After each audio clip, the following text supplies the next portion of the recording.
So I've just started that recording. If anyone wants to ask any questions, please do so in the chat function. If we don't get to it during the actual presentation, we will pick up questions halfway through and at the end as well. So OxLEP's Startup Club, why did we start a startup club?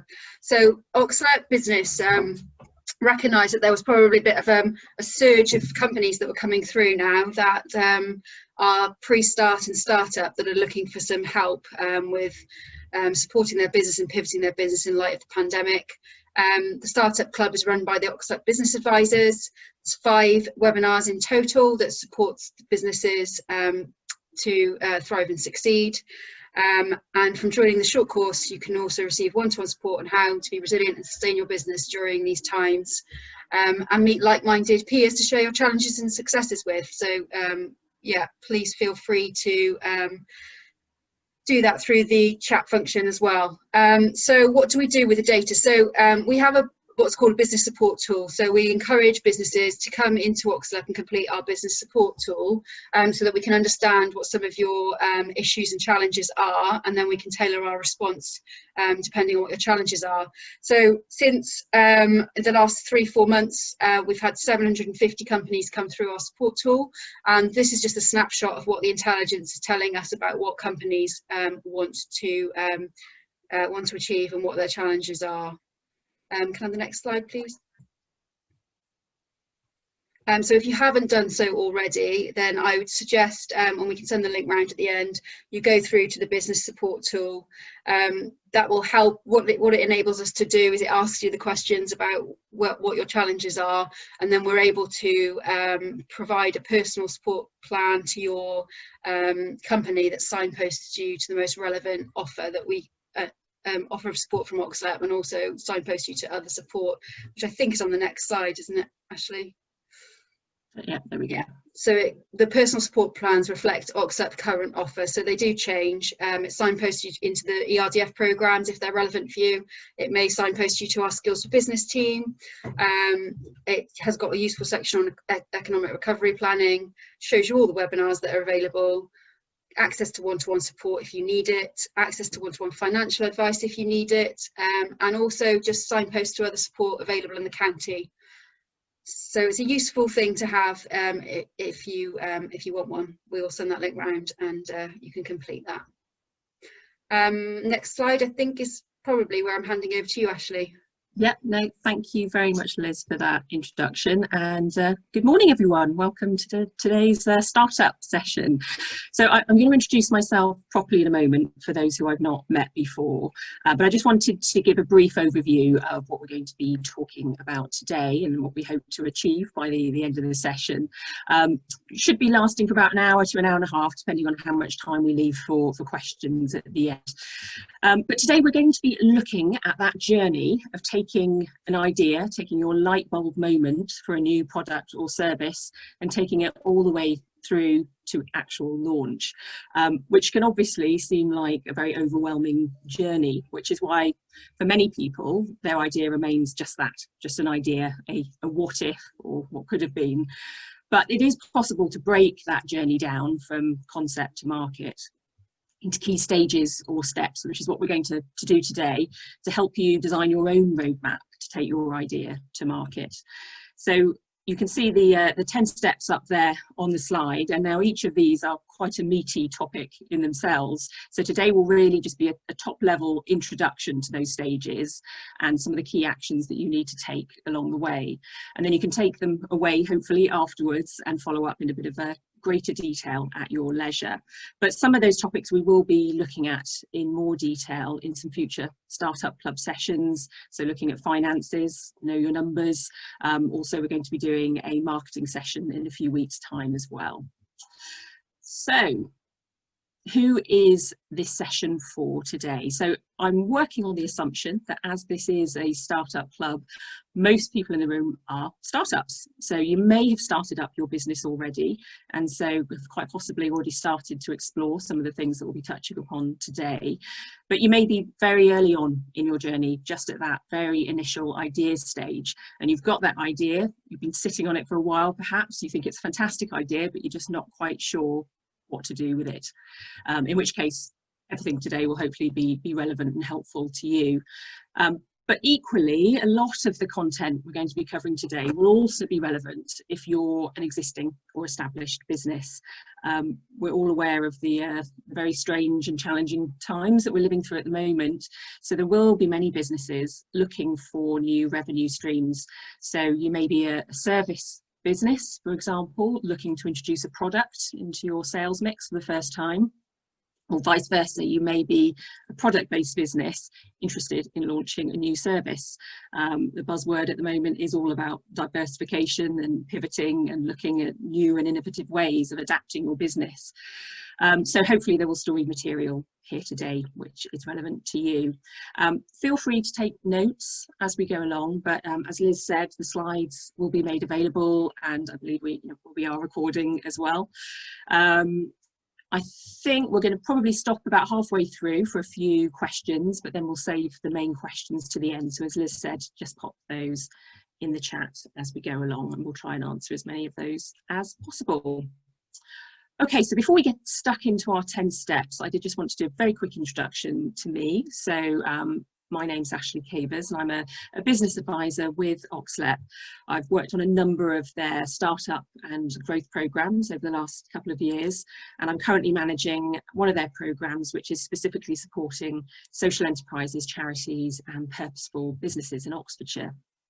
Some of you may have come across that program already. It's called the Escalate program. But I've also spent the last 10 years interviewing some of the founders and the entrepreneurs behind some of the UK's most successful businesses in my role with the Sunday Times Fast Track.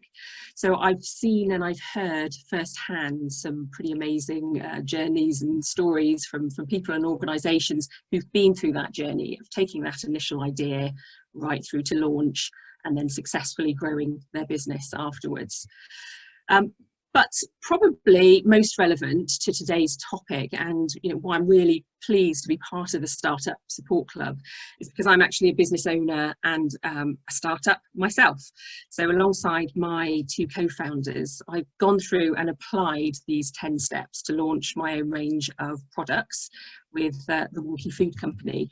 So we're just over 2 years old now, so I'm not sure if I do technically still qualify as a startup, but I'm not ready to call myself a grown-up business yet, so I'll stick with startup for now. But very briefly, the concept of our business is that we take surplus and imperfect fruit and veg that are rejected by the supermarkets, and we turn them into relishes. So we launched in the summer of 2018, and we're now stocked in the Co-op, in Ocado, also a range of independents, as well as our own online shop as well. So the reason I'm mentioning that is that hopefully as we go through these steps today, I can apply not only some of the theory, but also give some very real examples of how to put that theory into practice by relating to some of my own experience along the way of taking an idea and turning it into a real life product rather. Okay, so let's get stuck in. So I'm going to take it that everybody here today has an idea, although I appreciate that some of you may be at slightly different stages with that idea. But of course, it's one thing having an idea, but it's quite another being able to turn that idea into a viable product or service that a customer or a client actually wants to buy. So the very first step on your journey is to be able to articulate your idea or your offer and to explain it to the customer. And that's what we call your value proposition. So I think if there are some of you here today who went along to Paul's business model canvas session last week as part of the Startup Club, then you will have touched upon this already, but it is worth repeating. Why? Because having a strong value proposition is a fundamental starting point really from which to be able to build all of the other elements of your business. So another way of looking at a value proposition is, what is the problem out there in the market and how are you going to solve it? And in its simplest form, you can turn it into a formula. So we help X do Y by doing Z. So at Wonky, for example, we help socially conscious consumers reduce food waste by making tasty food surplus relishes.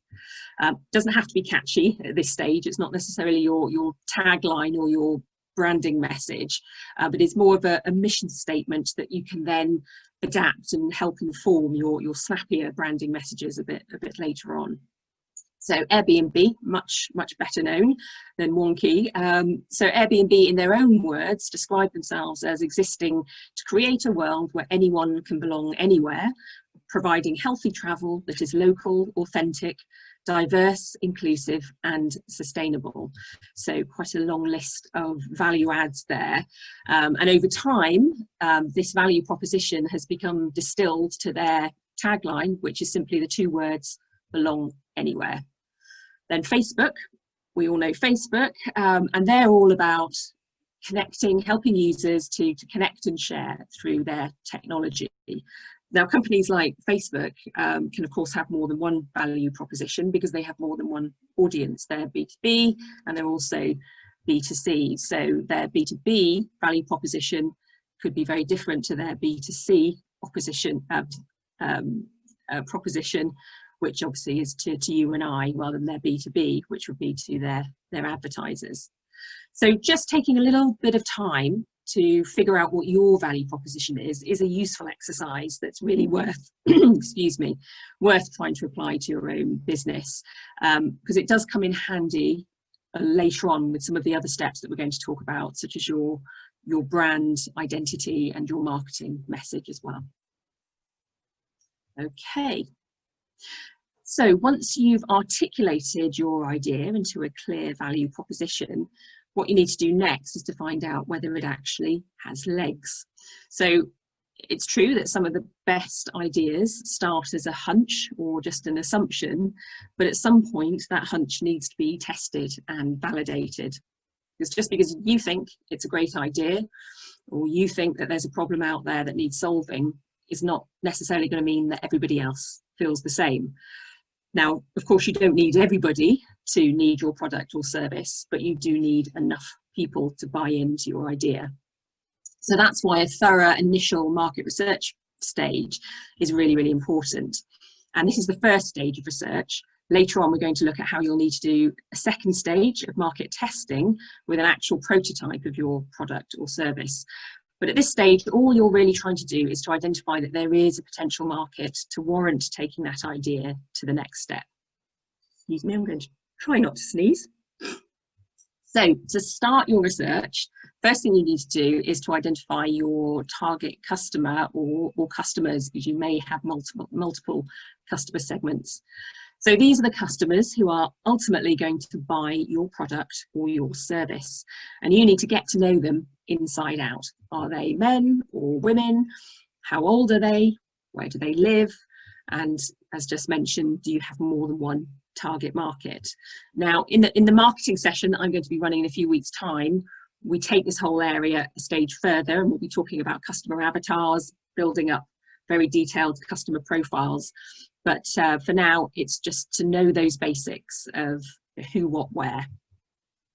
So it's one thing establishing that there is a market for your product or service, but what if somebody else has beaten you to it and they're already out there with your idea? Before you get too carried away, you need to do a really thorough competitor analysis and be very clear about who your competitors are and how your idea fits into the existing marketplace. So you may have identified a gap in the market if you're really lucky, in which case that's great news, and you have an immediate first mover advantage by being that first business to market with your idea.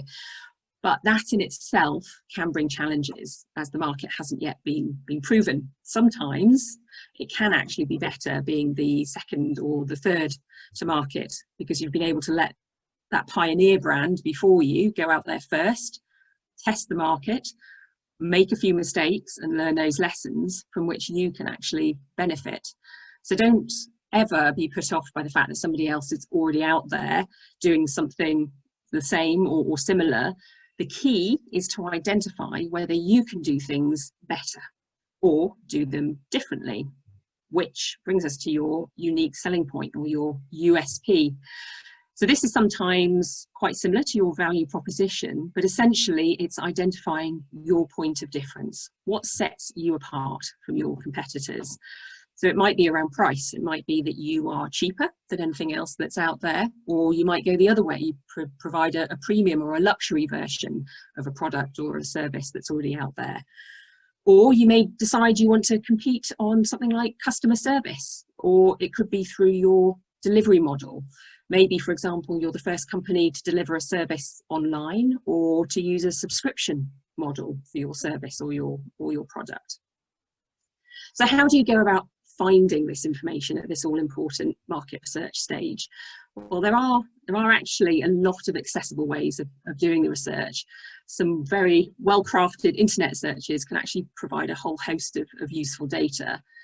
And I thought it might be useful if I just ran through how we went through this process with Wonky. So this is actually a slide from one of our very early pitch decks, so it's a little bit rudimentary. But basically, it shows our initial research where, when we did our first research for Wonky, it was actually before food waste was as high up the agenda as it is now. It was actually before people were even using the word wonky as a term for imperfect surplus fruit and veg. But we had started to read about the serious problem of food waste globally, where a third of all food is wasted around the world. In the UK, 40% of fruit and veg grown in the UK never even makes it to the shop shelf. So we knew there was a huge problem out there that needed fixing. But what we couldn't say for sure is whether the consumer was ready to play a role in helping to fix that problem. We had a hunch, but we needed the evidence to go and back up that hunch before we could move to the next stage. So when you're talking about food and drink, like many other retail or consumer goods sectors, there is actually a lot of brilliant market research already out there and available. You've probably heard of big companies like Mintel or Nielsen. Nielsen's actually on our doorstep here in Oxford. Now, these companies make a living out of conducting really extensive research into consumer trends and patterns of behaviour, which is really useful as an early stage business to get hold of. It's very useful intelligence. But the catch is you usually have to part with a few £1,000s to be able to get hold of these reports. So my top tip, somebody told me when we were starting out with Wonky, is to get yourself a free pass to the British Library once it's open again. I'm not sure if it's reopened yet, but apart from being just an amazing building and place to go and visit, they have a business centre there where you can access absolutely free pretty much every single piece of market research that's ever been done globally. So at Wonky, we had a hunch that people wanted to buy more sustainably, but by going to the British Library, ploughing through lots of reports, we were able to do our next level of research and find stats such as, for example, back in 2018, one Mintel report found that 83% of UK grocery shoppers believed it was important that we cut back on food waste. Another report found that half of all UK consumers say that buying ethical food and drink made them feel good. We were also able to access lots of really useful data around the size of the relish market and the condiment market and the fact that it was growing. So this more formal data meant that we could back up those hunches and those early assumptions that we'd made, and that increased our confidence to be able to take our idea a little bit further. So when it came to looking at our competitors, what we did was draw up a competitor map like this, a market map. So we looked at budget versus premium, and then mainstream versus specialist, in our case, environmental, sustainable sector. So this might be something that you can draw up with relevance to your own particular sector that you're working in. Now, we quickly discovered that we did have a direct competitor. So someone was already making relishes out of surplus fruit and veg. Damn it, we thought, right, game over, let's give up now. But actually, what we discovered was that business was actually doing really well and it was growing fast, which indicated that there was demand out there in the market. We'd also just done our research into the size of the relish market, so we could also make that calculation that there was probably room enough for both of us. But what it also did was help us identify our key point of difference and helped influence the branding decisions and the marketing decisions that we then went on to make. So we decided, for example, to be a little bit more colourful, more obviously wonky in our messaging. We also emphasised our relationship with our farming partners, because we realised that other brands weren't really doing that, and that set us apart from our competitors. So after this initial, mainly desktop research phase, this could be for you the first point where you need to take a little bit of a step back and ask yourself some questions. So what have you found from that research? What does it tell you? Is the market that you want to enter big enough? Is there enough demand out there? Is your idea different to whatever's already out there? All of these questions are obviously relative. If you're wanting to create a lifestyle business, a second income, you might not be put off by the fact that it's a very small target market. Big, after all, is not always best. But if you've identified the return you need, you can still build a really rewarding business on a very small scale. But for others, this might also be reality check time. If you can't find evidence at this stage that there's an obvious problem that needs solving, or if you're struggling to see how you might be able to improve on an existing product or service, this is where it might be wise to press pause. And let's be clear about that decision. That's making that decision, which is a tough decision, is actually the sign of a really good entrepreneur, because it means you've not let your heart rule your head. But it also means, and I've seen this through experience, sorry, I just managed to open up my Gmail. Let me just close that down. But it also means that if you've come up with one idea, then odds are you're going to come up with another idea. So, and one of those ideas is going to make it past this initial test phase. So don't be disheartened. However, that being said, I'm just going to work on the assumption that everybody in the room today has a fantastic idea that absolutely has legs and warrants going to the next stage. And that next stage is prototyping. So what is a prototype? Well, to use the dictionary, or I think in this case, Wikipedia definition of a prototype, it is an early sample, model or release of a product built to test a concept or a process.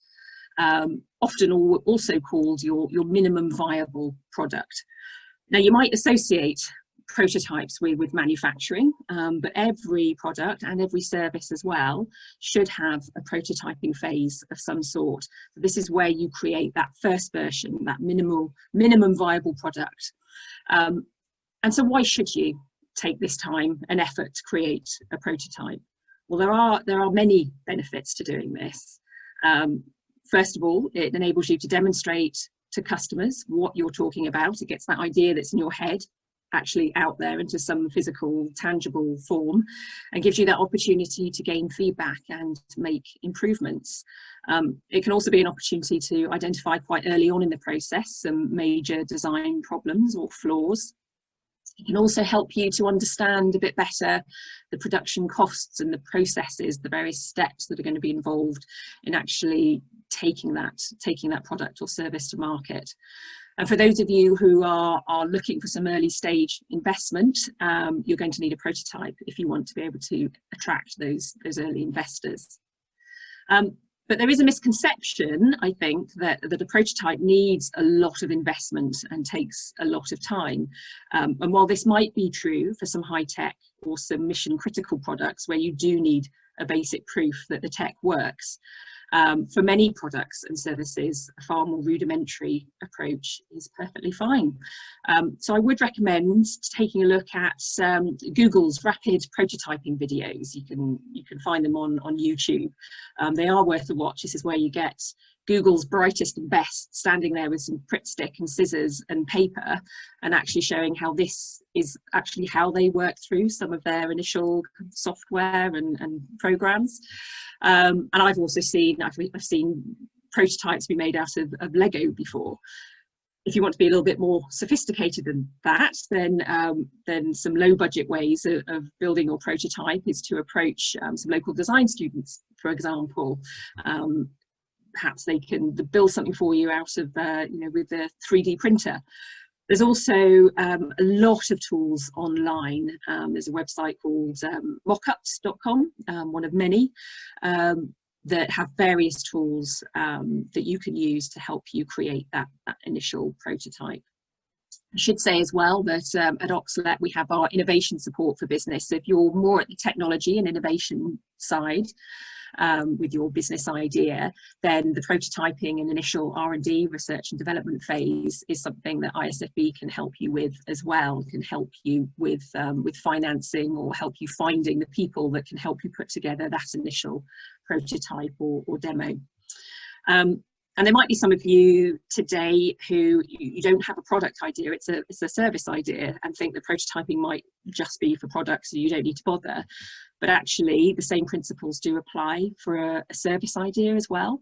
And you can use things like storyboarding, or even video, a role play, to help capture that whole customer journey and user experience, which is so important when it comes to testing out a service model. But the key thing to remember about prototyping is that it shouldn't cost you loads of money, and it should be pretty quick as well. Okay, so to give you an example of how we prototyped at Wonky, so Laura, one of my the co-founders of the business, so she, in those early days, of course, made the relish in her kitchen. We bought our jars off Amazon, and my brother, our other co-founder, designed and printed some sticky labels, which he just designed on his computer and printed off on his home printer. Now, we knew, of course, that this wasn't going to be the product that we eventually went to market with, if we ever got that far, but we knew that we also wanted something tangible that our potential customers could see and feel, and in our case, obviously taste. So we used these jars to try out the products, first on friends and family and colleagues at work, but we also joined a startup accelerator quite early on, and we got other startup businesses to try our relishes, and we often used them in blind tastings against other real shop shelf brands to get their feedback. But while the end user, so you and I, the customers, the shoppers, were one customer, our other customers that we had to think about were the stores that were going to sell our product in the first place. Otherwise, we're never going to get to the customer. So the first company we approached was actually the Co-op, and we approached them very early on. We were still at our prototyping stage, but they were interested enough to be able to invite us in for a chat. And it was crucial that to be able to go into that first conversation, we had something to show. Something that they could taste, but also something that they could visualize. And they knew as well that, you know, we walked in with that, and it wasn't the original, it wasn't the final product. And they also made some really helpful suggestions, gave us feedback about the branding, about the labels, about what sort of shape and size the jars should be so they could stack properly on the supermarket shelf, for example, things that we never would have thought about ourselves. And that meeting was enough for them to say that they would be interested in stocking us once we'd gone away, done a bit more work, and come back with our final version. So by having that prototype, it gave us access to having those all-important first conversations, which then gave us the confidence and the reassurance that we needed to then go to the next stage, where we could actually invest in some proper branding, look for a manufacturer who could produce the relish to scale. But just imagine if we'd skipped that bit and we'd gone straight to spending all of the money on the branding and finding the manufacturer, and then we started knocking on doors of our potential customers, and they turned around and said, "Oof, we hate the name, we don't like the way you've done that branding," that would have been a colossal waste of money and waste of time. So by having that early prototyping phase, it was a hugely valuable experience, and gave us that important feedback to make sure that we were on the right track. Okay, so you've done your prototype, then you need to do your next stage. So we had our initial market research stage, but now is the all-important stage of market research, which is market testing. So I've just mentioned how at Wonky we used our prototype to test out on potential customers.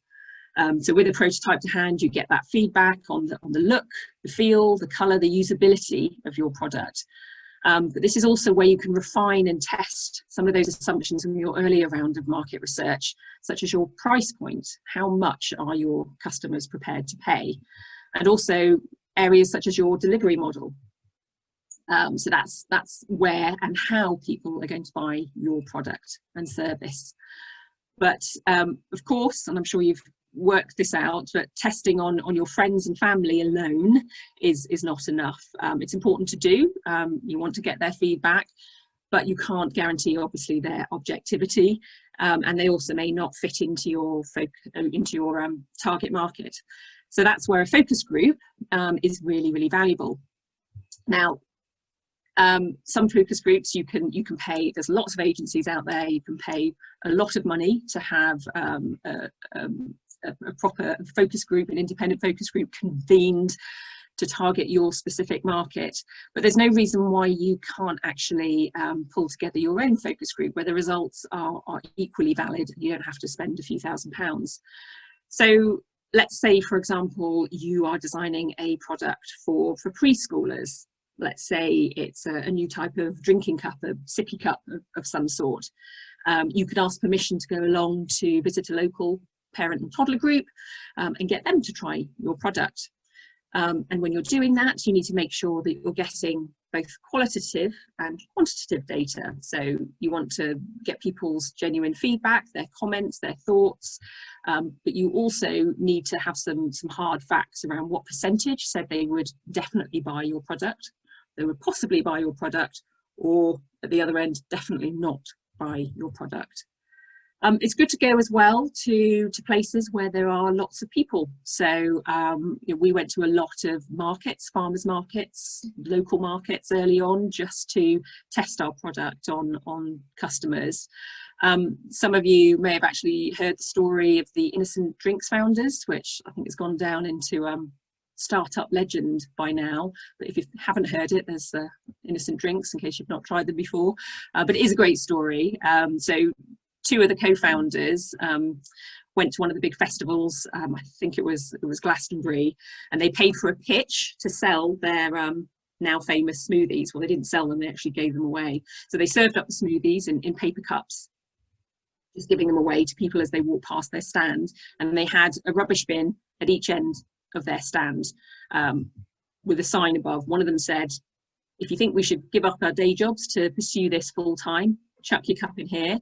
And the other one, of course, said, "If you think we should stick to the day job, throw your cup in there." And yes, you guessed it, the first bin was absolutely overflowing by the end of the day, and they never looked back. And I think sold to a few £100 million to Coca-Cola a few years later. So that's just an example of some really effective market testing that you can go out and do. Right, let's get back to where I was. So the other thing that you can do, and something that we did a lot of as well in the early days of Wonky, is going to pitching competitions. So this is where you just tip up and you talk to a room full of strangers about your idea. And it's another great way of getting that feedback and further validation of your idea at an early stage.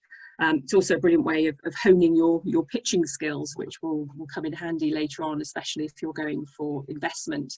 At one of those early pitching competitions, we actually won one of them, and the money that we won from that was enough for us then to take that next step of investing in some proper branding for the product.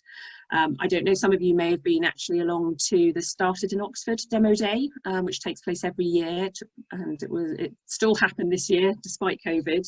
All happened online and just took place last week, where I think there were 100 or so startups from around Oxfordshire used it as an opportunity to do a short pitch of their event, of their idea, and get people to vote for them. So there are all sorts, just keep an eye out, there's all sorts of events going on where you can go along and practice your pitch.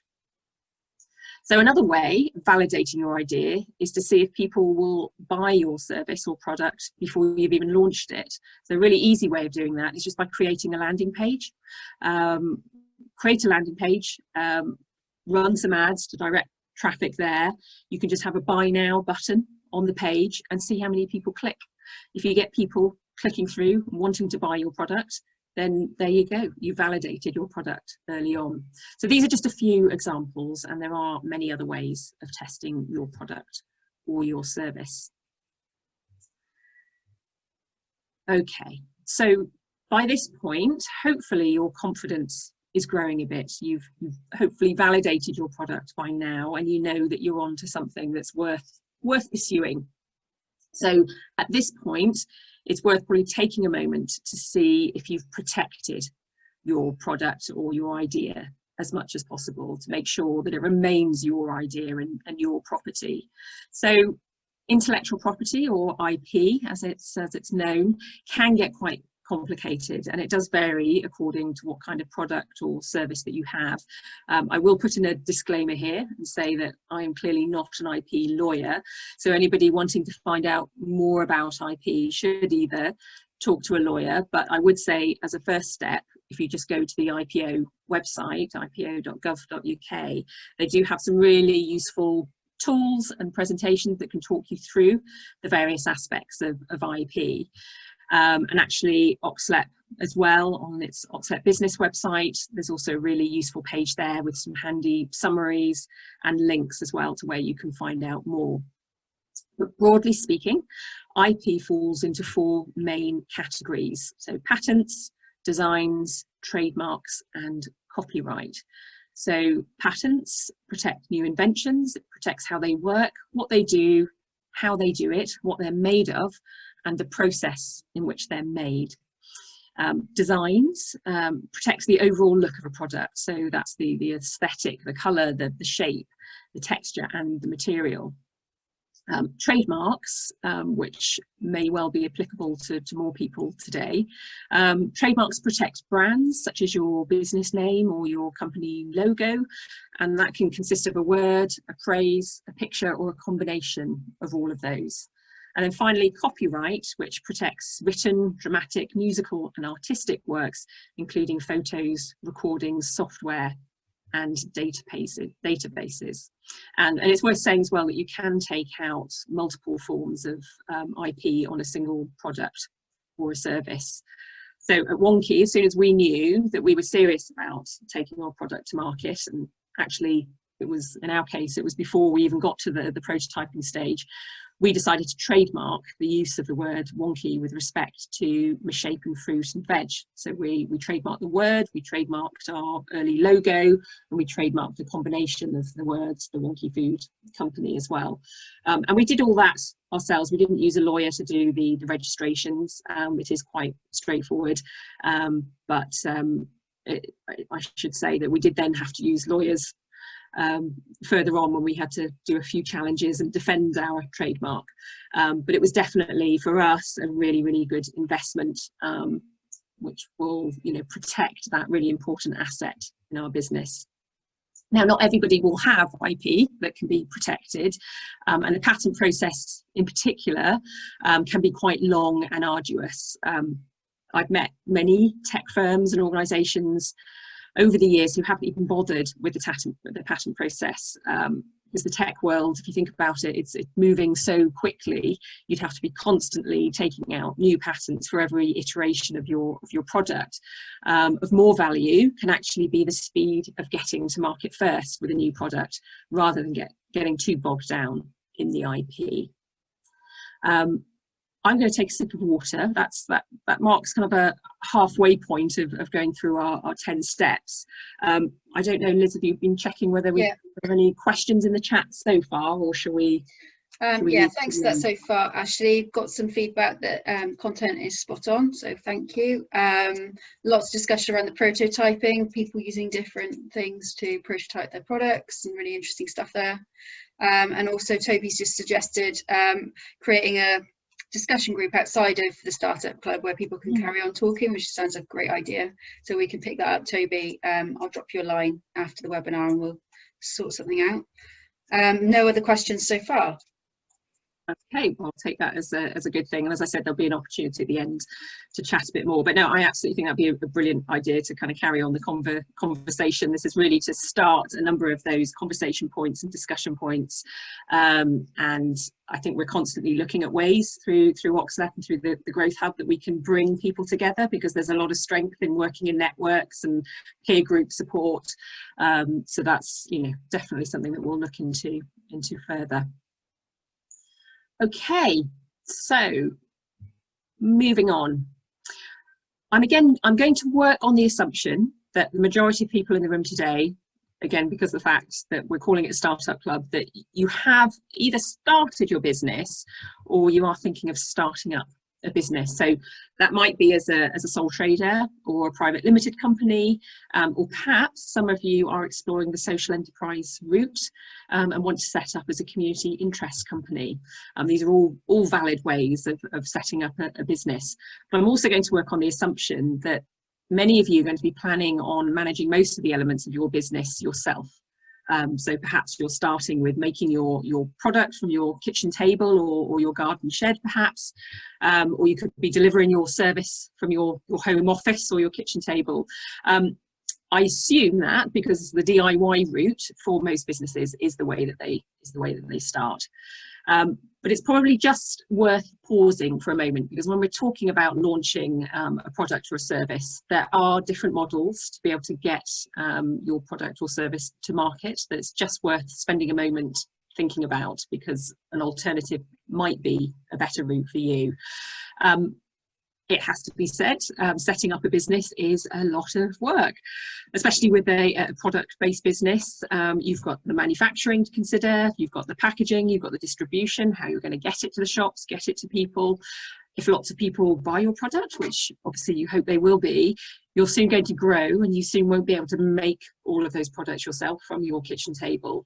And further down the line still, you're possibly going to need to employ people, you're going to need to hire premises, you'll need sales and marketing support. So the list does go on.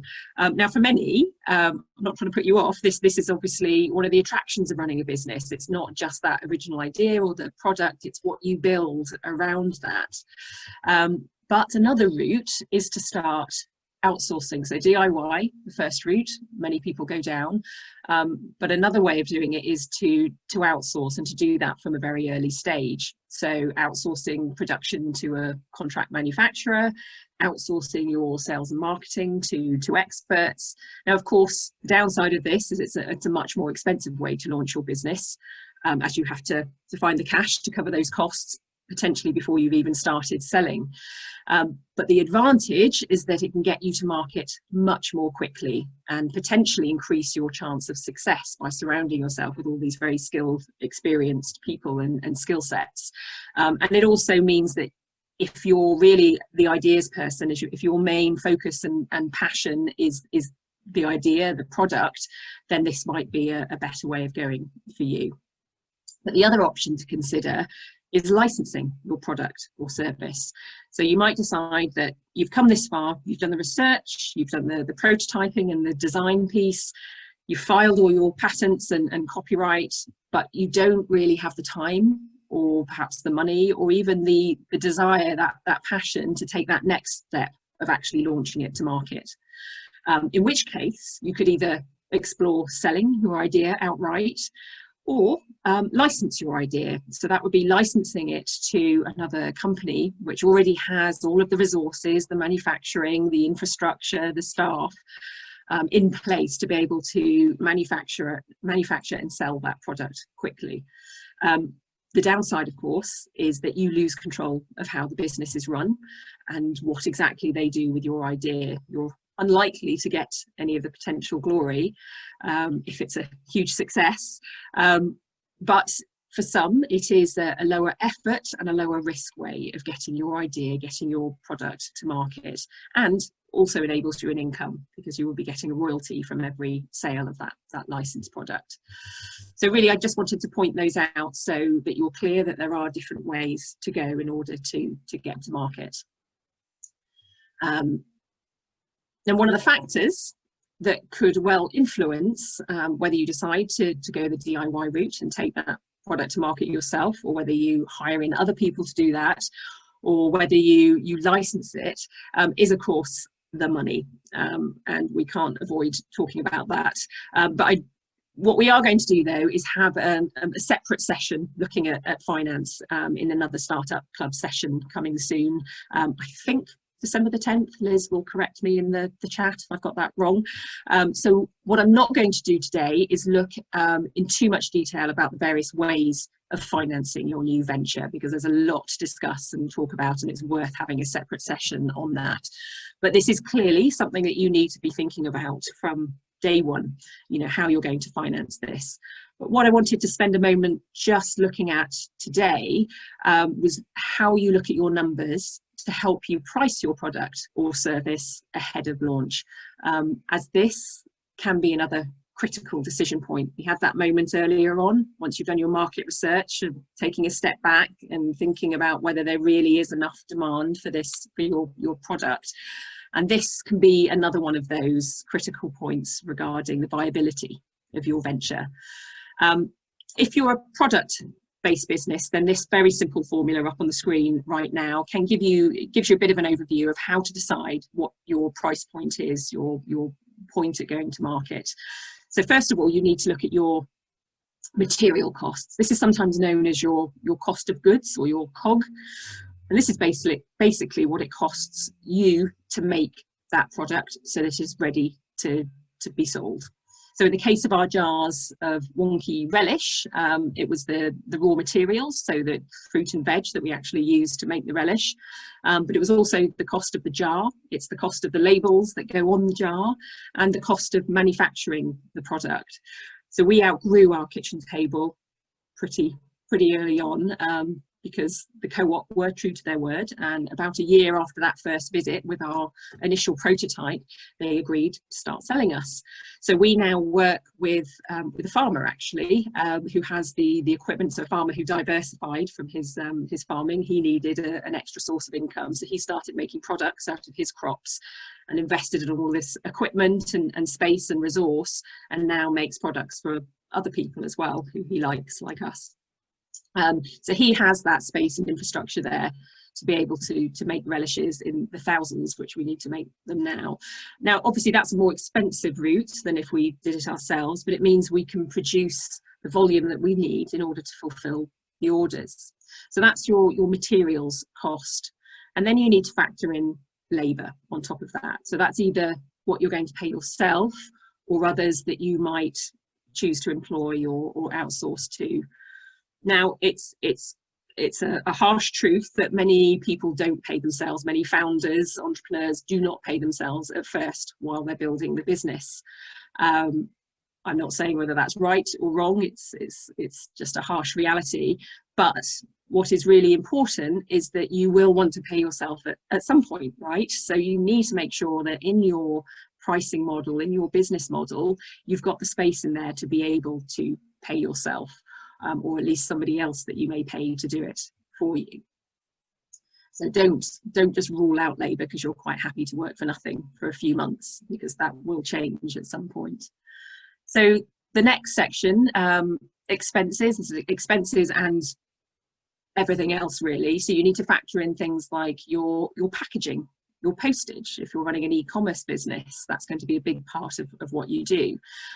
Your distribution costs, how you're going to get your product around the country. And then there's the money that you need to spend on sales and marketing. Don't underestimate the money that you need to spend on that. And then your other day-to-day expenses and overheads. So your rent, if you're renting a premises, electricity, IT costs, if you're hosting a web platform or something like Shopify, for example. These all add up.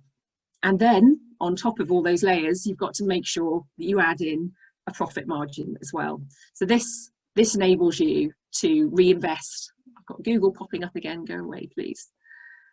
About that. So you need to have that shelf of profit, because you want to be able to reinvest in your business. You want to have money put aside. And it also gives you some all-important wiggle room as well if you're using a wholesale model, such as we do at Wonky. So we sell onto the co-op, who then has to sell it on to the end customer, and they then need to make a profit as well. So you have to build in those various price points. So as I said, this might be one of those points where you need to take a bit of a reality check. So let's take that example I used earlier of the toddler drinking cup, the sippy cup. Now you may have done your research, gone to the parent and baby groups, you've taken on all the feedback, you have designed the most beautiful cup that has ever existed, and all the babies love it. But if the costs involved in making and designing and shipping that cup means that you have to sell it for £40 in order to cover all of your material and running costs before you even factor in a profit, then you know that that's not going to work. It's simply not a viable model. Similarly, if we had, with Wonky, if we had discovered after going through all of our costings, it was going to cost us, we would have to sell our jar on the shop shelf for £10 to actually be able to make any money back, then that's a pretty early signifier that something is wrong with that business model. Now, that doesn't mean, again, that you give up and walk away. This is where another test of you as an entrepreneur comes in, because that's when you need to go back and see whether there's anything that you can change. Maybe you can choose a different ingredient that's cheaper. Maybe you can try a different material. There are ways that you can tweak those costs. And also, if you're this also applies to being a service industry as well. I know I'm talking a lot about product, but if you're thinking of a service, you need to decide what is the price point. What will clients be prepared to pay for your service? And then you need to do that calculation of how many clients paying that rate do you need to be able to generate in order to be able to reach the turnover that you need to make every month. And if that's 500 clients a month to be able to make the money that you need to cover your costs and then some, then you know that something is out of whack and something has to change, and you have to look at your model. But as I said, there are ways of tweaking it. Is there a more cost efficient way to sell to the customer? And it might be just a case of going back to the drawing board and looking at some more innovative or imaginative ways to make that product viable. So terms like COG, profit margin, cash flow forecasting, these are all things that you will need as an entrepreneur and with your startup to become really familiar with, and which will need to be part of your business plan as well, which I'm hoping you all have in one form or another, or if you haven't, you'll be starting soon. And again, a lot of these financial terms we'll be touching upon again in the webinar that we've got coming up in a few weeks. So much more exciting than talking about the numbers, even though they're very important, is talking about branding, which is step 8 now in our preparations for getting your product or service ready for launch. So I've just thrown up a slide there of some of the early iterations of our Wonky brand, because nobody can deny the importance of a good, strong brand. If you want to get your product or your service noticed, you need to make an impact at that launch phase. And a lot of the work that you've done so far, a lot of the things that we've been talking about so far this morning, will have helped shape your brand. So your value proposition, your target customer, the response and feedback that you get from that prototyping and research phase, all of that will help inform the look, the feel, and the overall tone of your brand. So yeah, as I said, these were some early brand concepts and designs that we tried at Wonky before settling on our final design, which we have now, which I think is a lot better. And I just want to take a moment here to share an important lesson that I learned through my personal experience about branding, and that is that it can be a bit of a rabbit hole. It is easy to spend a hell of a lot of time and a lot of money trying to come up with the perfect brand. So we spent, I still wince to say it, we spent over a year from start to finish with our branding process, and it never should have taken that long. There's all sorts of boring reasons why it did, but the main one, when it came down to it, was that we overthought it. We got too precious about the branding, and actually there's a lot to be said for just getting on with it and getting to market, and you can always tweak and change your brand. So in our defense, in the food and drink sector, branding is more important than some other sectors, because you've got to be able to stand out on the shop shelf, right? But depending on what you're selling, and where you're selling it, you do not need necessarily to hire a big shiny agency or spend the big bucks. You know, I've seen some really fantastic homemade, home-built brands, and there are also some really low-cost alternatives out there. There are platforms online such as Fiverr or 99 Designs, which have freelance graphic designers who can create a logo, a good logo for you in a matter of days on quite a small budget. And that's also a good option at your prototyping phase as well, if you're just trying out some different logos or designs. So I just wanted to share that as one of my painful learning points of my concept to launch journey.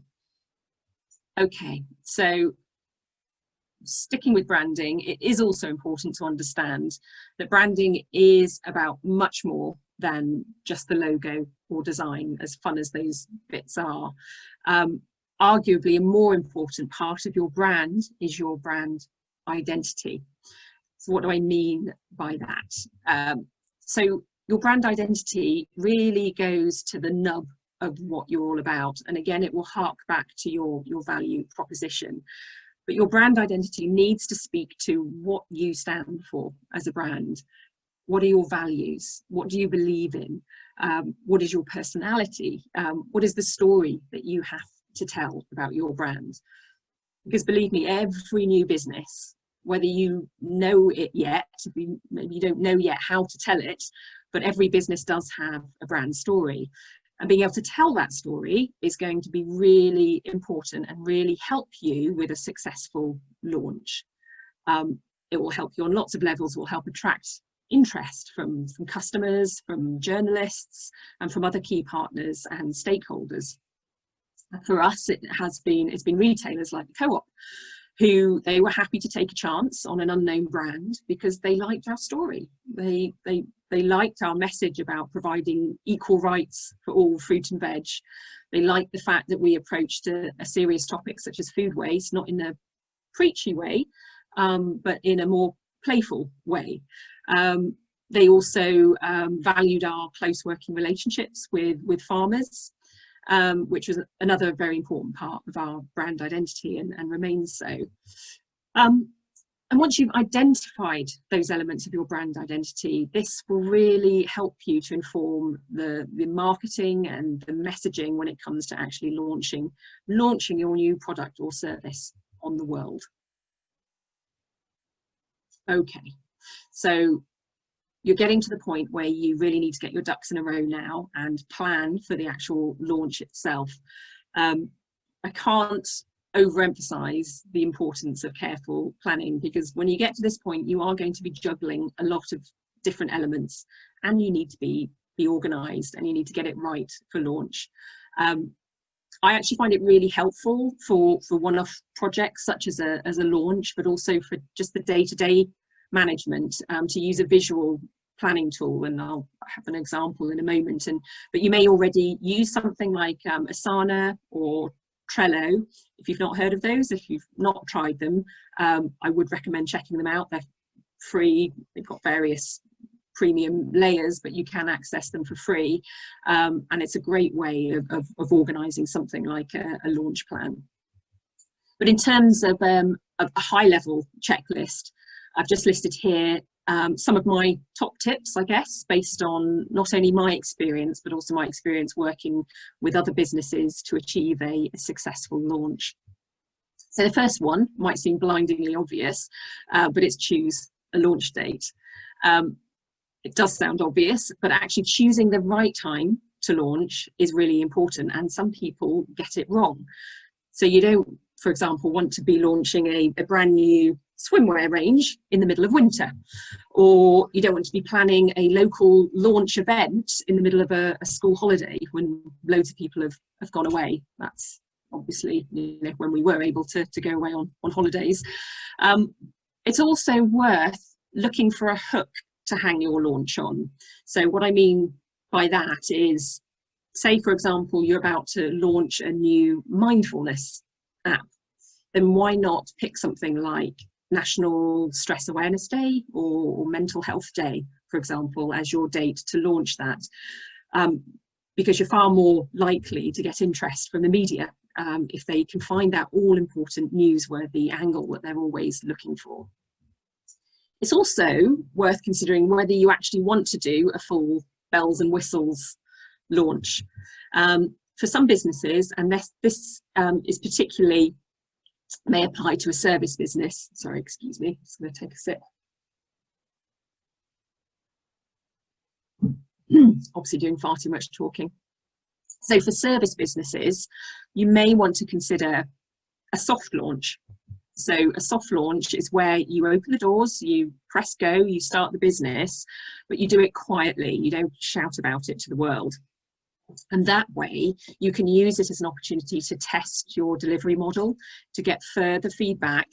And it's an opportunity to make a few early mistakes without the whole world watching and with potentially catastrophic consequences. You can then, once you've made those mistakes and learned how to do it better, you can always do a bigger, a hard launch later on when you've got that complete confidence in your business model and your delivery model. Second piece of advice is to build a buzz.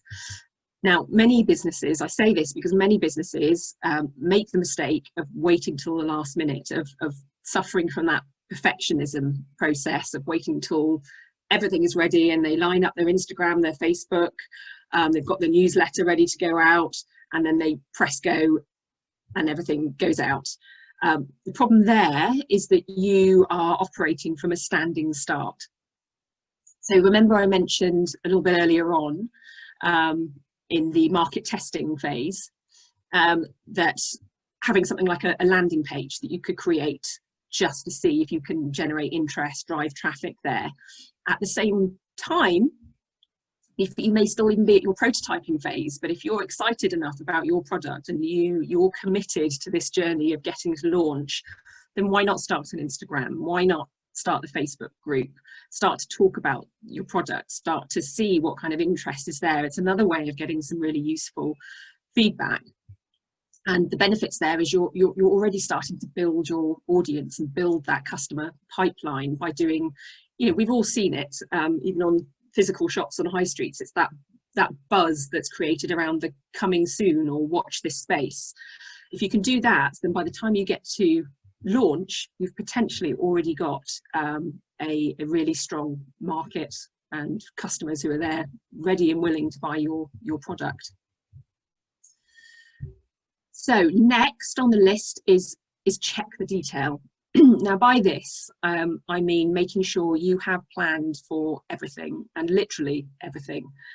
Because once you've launched, you're out there, you're in the marketplace, and you'll be judged not just on the strength of your product or service, but everything that goes along with it.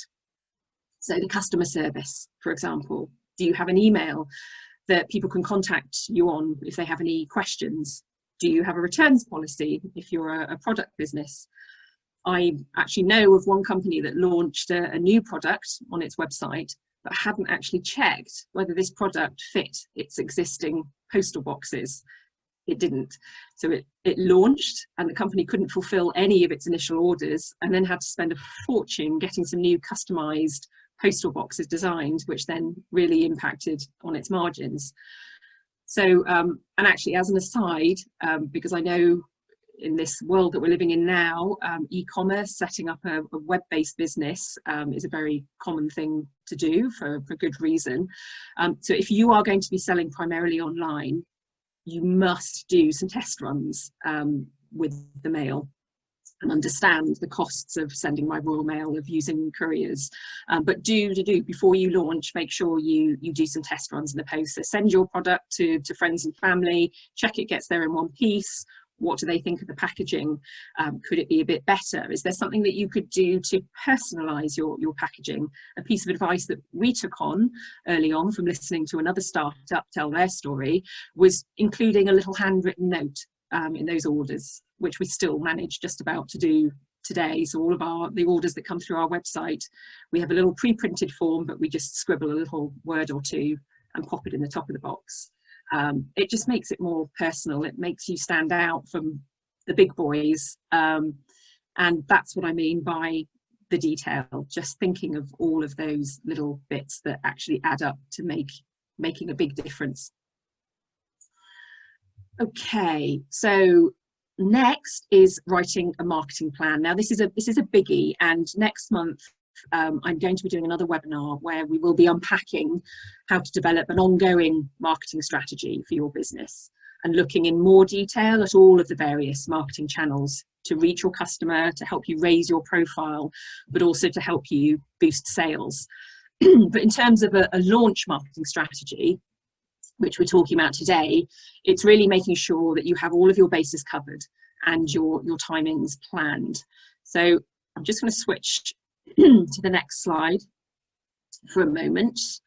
So this is an extract from a launch marketing plan using that cloud planning tool that I mentioned earlier, so Asana. It's what we use at Wonky, and it's particularly useful if you're working with a team, because you can create your list of jobs. You can divide them into different categories, so it might be the postage, might be PR, might be advertising. You can then set yourself deadlines and also delegate to other people as well, and it's just a really good way of keeping track of all the various elements, especially for a marketing strategy where there can be a lot of balls to juggle.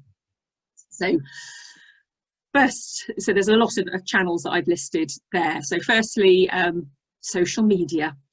Love it or loathe it, it is something that you do need to use with your business, especially if you have a B2C brand. So you need to check that you have all of the channels that are appropriate for your business. Don't fall into the trap of setting up an account for everything: Twitter, LinkedIn, Instagram. Instagram is not right for many businesses. If you have a B2B product or service, then Instagram will probably have limited use for you, but LinkedIn, on the other hand, could be of huge value, especially setting up a company page through LinkedIn. Then LinkedIn is not going to be useful for promoting your toddler sippy cup, for example. So prioritize what social media channels suit your brand, and don't disappear down another rabbit hole of thinking you have to be on everything at all times. Choose where you need to be, but make sure that your branding and your messaging is consistent across all of your different social media channels.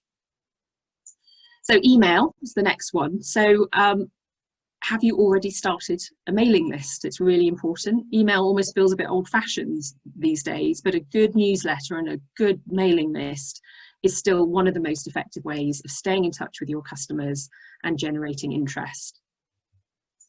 So don't forget about, if you did create that landing page early on, if you've done some early interest generating exercises, and you've already captured emails of people who along your journey have said, yeah, I'll buy your product, tell me when you've launched. Make sure you've been keeping those somewhere, and in time for launch, send out a newsletter to let everybody know. You might want to treat these first customers in quite a special way. You might want to offer them a discount to say thank you for being the first customers, and to have stuck with you through your journey so far. So PR, moving on to the next one. PR, don't ever underestimate the power of a well-written press release. And depending on your target market, make sure you send it far and wide as well, not just to local, but to national media, magazines. Don't forget radio, TV stations as well. You've got to remember the media now has a 24-hour cycle to fill, and journalists are lazy. I'm allowed to say that because I used to be one.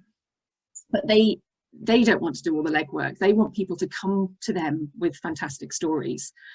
And especially now, more than ever, they want good news stories. They want good news stories about businesses and about entrepreneurs who are starting up rather than having to close down. Or your story might be that you've become a first-time entrepreneur because you've lost your job as part of the pandemic. That's now part of your story, and that's what makes your story worth telling to other people. Next on the list of marketing to-dos is advertising. So if you are an e-commerce business, if you're going to be selling mainly online, then you do want to consider a digital marketing campaign. So Facebook or Google ads are still a relatively inexpensive way of targeting customers, and they can have a good return on a relatively low investment. And actually, don't be daunted by it either. For all their flaws, Facebook and Google are actually quite good at talking you through the steps. So you don't need to go out and hire a digital marketing specialist. You can, there are some great ones out there. But to begin with, have a play yourself, understand how this scary world of digital media works. And I think you'll be surprised it's not quite as daunting and as tricky as you think. And there are all kinds of analytics and metrics built into these systems now as well, which is really important to check. Don't throw some money at a Facebook campaign and then never bother to check how many people clicked on your website, how many people went through and bought something, because this will help inform your future campaigns and help you understand where your money is best spent. So launch events is another traditional way of marking that you have launched your product or service on the world. Now, clearly, in this day and age, at the moment, it's quite hard to hold physical events.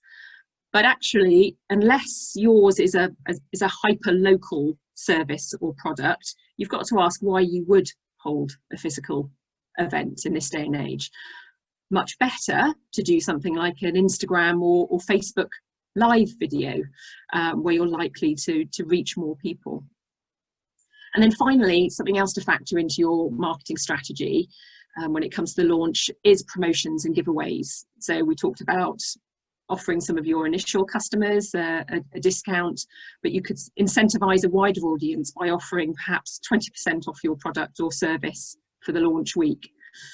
Or if you're a service business in particular, perhaps during your soft launch, you may decide to provide your service for free to a hand-picked selection of clients. This is something that I don't recommend giving too much away for free, but at that initial stage where you're still trying to prove yourself, it is quite a valuable thing to be able to have a hand-picked group of clients, maybe from your existing network. Perhaps, for example, you're a new financial consultancy business, let's say, and you offer your services for free to a select group of people, but in return for a testimonial or a case study endorsing how fantastic your service is. Case studies, testimonials, recommendations, reviews are so incredibly important when you are launching a new business. And it is something that we will talk about in more detail in next month's marketing webinar, because there is an art to crafting a really compelling case study. But it also leads us back to the next point in my checklist and planning for your launch. Ashley, sorry, Ashley, can I just interrupt you for 1 second? So we're just moving towards the tail end of the presentation. If people have got questions for Ashley that they want to pick up at the end, can you pop them in the chat for me, please? And then we can have a quick Q&A at the end. Thanks, Ashley. Yeah. We're almost there. Gosh, it's amazing how quickly an hour goes by, doesn't it? Okay, so my last point here is about finding ambassadors. Now, what do I mean by that? So finding an ambassador, this might be an influential customer. So in our case, as I mentioned earlier, it was the co-op. Our launch event was tied in to going onto the shelves of the first co-op store, and they shouted about us. They did lots of coverage, which was great. But an ambassador could be a professional endorsement or a partnership. So you may have invented a new horse brush. Can you get the British Horse Society to endorse it with a short launch video for you to use on your social media? Or back to that example I mentioned earlier about the mindfulness app. Can you approach a celebrity, perhaps, who has been very public about their own mental health challenges and maybe is committed now to raising awareness of mental health issues? You could approach them, ask them to say something nice about your product or feature it on their Instagram feed, for example.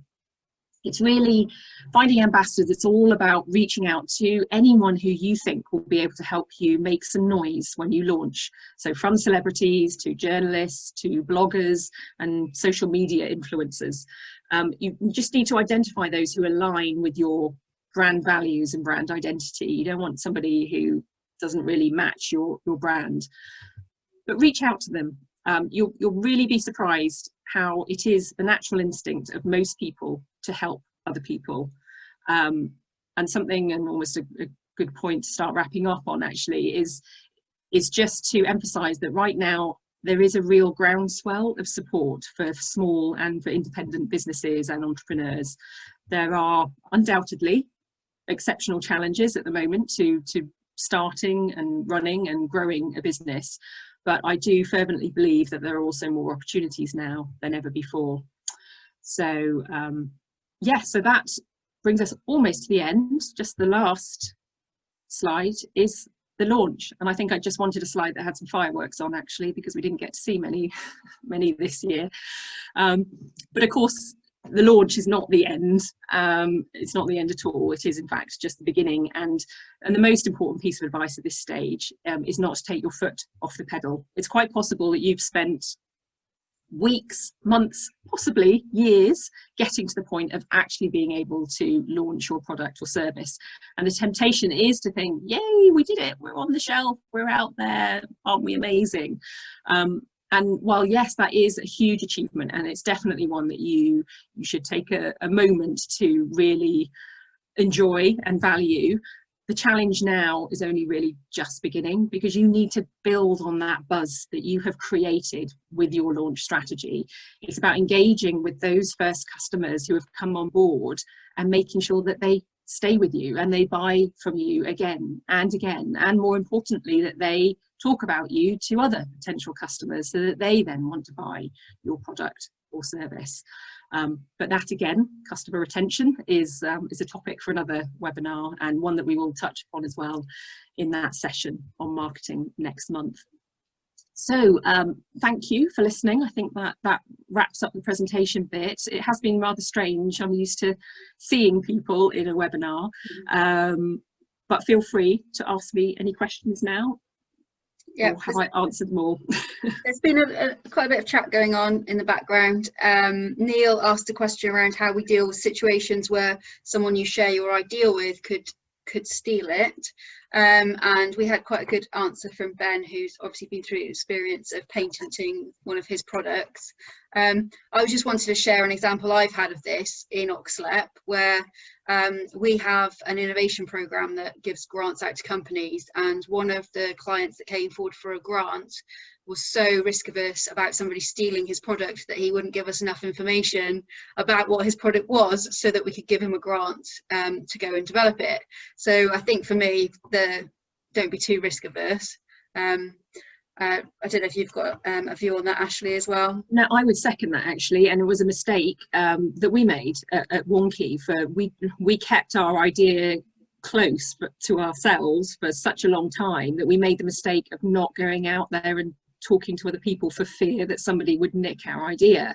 But then we missed out on an important stage of being able to get feedback and make connections. And as soon as we joined an accelerator after a few months, a local accelerator in Oxfordshire, which is a bit like the point that was being made earlier about just being able to bring like-minded groups of people together, other startups, and just by being part of that accelerator and having to talk about our idea was really liberating and actually made us get things done. When we kept it all up here, nothing really got done. So it was only by talking about it. And yeah, you're right, actually most people are not going to steal your idea. And if they think about it, good luck to them. You will do it bigger and better.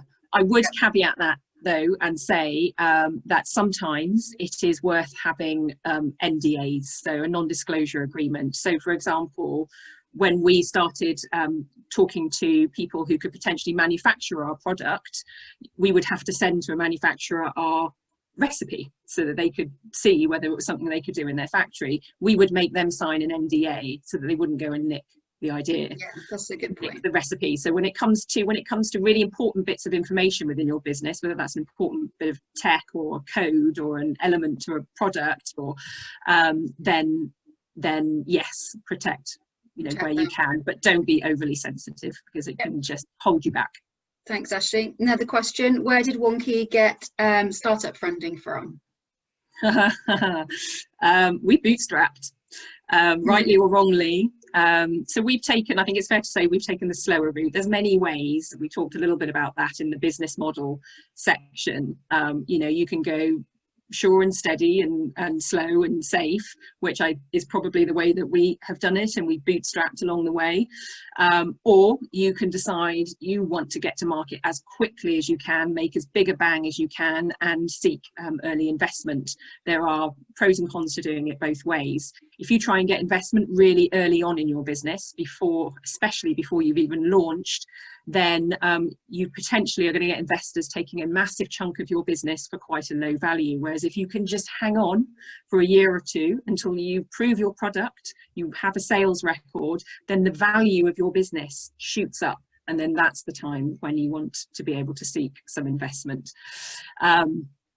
But I say bootstrapped, but we had some early partners that came on board with us. So we formed a joint venture with a family farming business, and they brought in some money on the table. So with the money that we could bring in, the money that they could bring in, that helped us.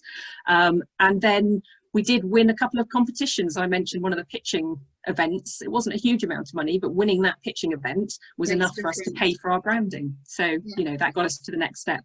Perfect, thanks. Another question from Kirsty. She's asked that if you've got a service idea, which after research you can see other people have had the same idea but in a different area to your own, do you know what IP you would need to look into for that? So just say that one more time. So a service idea after research you can see people have had the same idea but in a different area, but not your own area. Do you know what IP we'd need to look into? Do we need to pick that one up offline? Possibly. Just as a very broad comment, I would say it's quite hard to get IP on service ideas. It's easier with a subtangible product. There are things like you can trademark your company name if it's something, you know, exceptional or different. But I think that's probably one to pick up offline, because we can signpost you to some further support on IP that OxLEP has. Yeah, we'll pick that up, Kirsty. And then everybody else is just saying thank you very much, Ashley. Everybody, some really nice comments about the content and the delivery. So thank you very much for your time today. Have we got a final slide, or is that the final slide? Oh, well, you know, I just chucked on a little slide because I just wanted. So I've been banging on about Wonky and talking about launch. So that was me on launch day in the co-op. And looking ridiculously excited because you know, it was a long journey, and actually being able to see our products on shop shelves and people actually come and buy it and go through the checkout, that was the most fun moment, being able to go through the checkout. Then, you know, it's great. So it is a long process. There are things you have to get right and think about, but the potential reward at the end is great. It's a thrill. Lovely. Thanks, Ashley. So then our next session is on the 2nd of December, developing your marketing strategy, including understanding customers. It's a slightly shorter session. It's an hour long. We hope to see you there, and we will be sharing the slides, the recording, and the link to the new startup networking group, which has started as a result of today's session. So we hope that you enjoy that as well. Thanks, Ashley. Thanks, everybody. Thanks, everybody. Luck.